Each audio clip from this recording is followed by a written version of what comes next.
I am the Tofu Golem. Please enjoy the video. In this video, I will explain how to make pasta using fresh cream. First, select your favorite pasta shape. Pen or fettuccine work wonderfully. Next, prepare your ingredients. You'll need about 1 cup of fresh heavy cream, 1/2 cup of grated Parmesan cheese, and a pinch of salt and black pepper. Having everything ready before you start cooking makes the process much smoother and more enjoyable.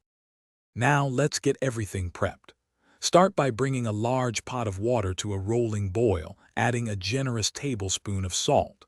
While the water heats, grate about 1/2 cup of fresh Parmesan cheese. Also, mince 2 cloves of garlic very finely. These small steps ensure your sauce will be rich and flavorful, perfectly complementing the pasta. Once your water is boiling, add your pasta and cook it until it's perfectly al dente, usually around 8 to 10 minutes. While the pasta cooks, melt 2 tablespoons of butter in a separate pan over medium heat. Then add your minced garlic and sauté for about 1 minute until fragrant.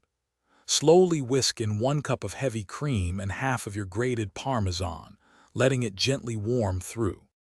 Drain your pasta, reserving about 1/4 cup of the pasta water. Add the drained pasta directly to your cream sauce, tossing gently to coat every strand.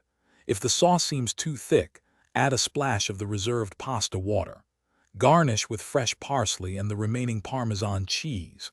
For more great kitchen finds like those leak-proof meal prep containers, check the description below for links and other deals.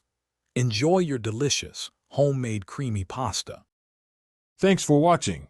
Consider subscribing if we helped you today.